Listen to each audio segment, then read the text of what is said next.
All right, welcome to The Explainer. Today we're jumping right into a topic that's fundamental to education, sure, but it's also at the center of some really passionate debates. I mean, it seems like it should be a simple question, doesn't it? But how we answer it, well, that's sparked what people are literally calling the reading wars. And look, if you're a parent, an educator, or really just anyone who cares about kids learning to read, this is a conversation you need to be in on. And smack in the middle of this whole debate is one particular method. It's a method that's backed by, decades of research, but it's also surrounded by this huge storm of misinformation and some pretty powerful myths. So, okay, let's get into it. What we're talking about, of course, is phonics. And before we get any deeper, let's just make sure we're all on the same page.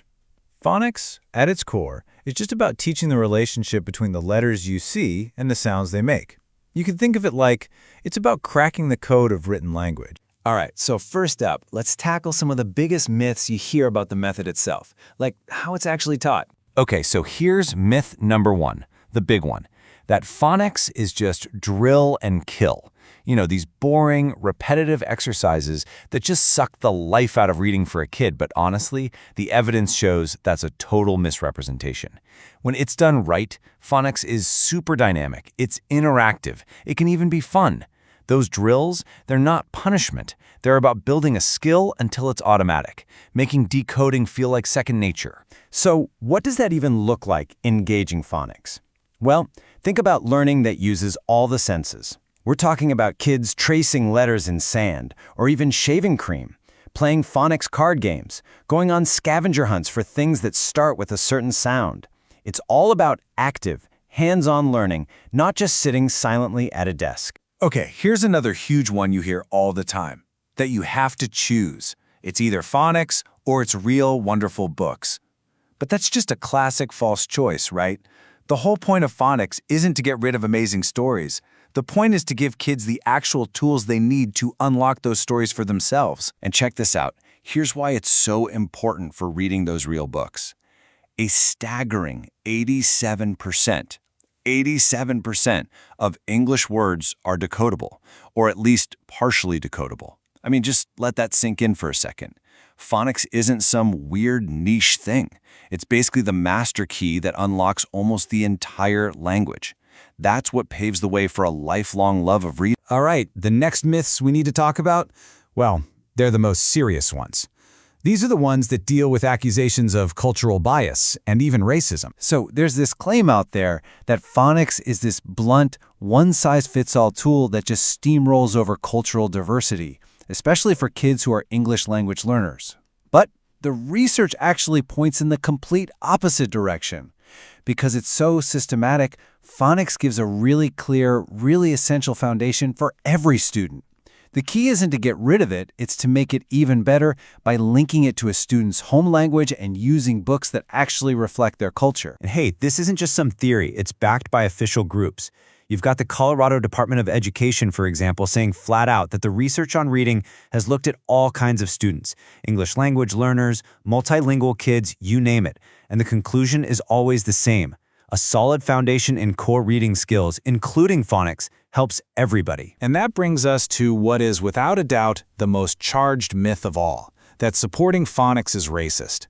Now, according to the sources we're looking at, this claim isn't just considered baseless, it's actually contradicted by some of the very groups it's supposed to be harming, like Black activists and major civil rights organizations. Yeah, and this isn't just some abstract debate.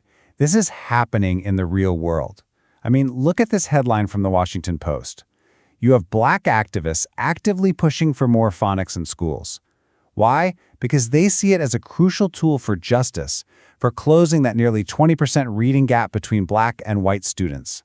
They're championing it as a path to equity. Okay, for this last section, let's kind of zoom out and look at the bigger picture, at the myths that attack the whole system, the science itself, and whether this can even work at scale. So, you've probably heard of this other approach called balanced literacy. And the myth is that it's this superior, more well-rounded way to teach reading. But the evidence, and we're talking about big studies like the one from the National Reading Panel, points to a really critical flaw. These balanced literacy programs, they often don't have a strong systematic phonics piece. They might even encourage kids to do things like guess a word based on the picture, which sounds good, but can actually get in the way of them learning how to properly decode. So, if the evidence is pointing away from balanced literacy, why does this matter so much? Well, check out this survey from EdWeek in 2020. It found this huge disconnect. 68% of early grade teachers said they preferred balanced literacy. So the very method that the science says is less effective is the one being used in the majority of our classrooms.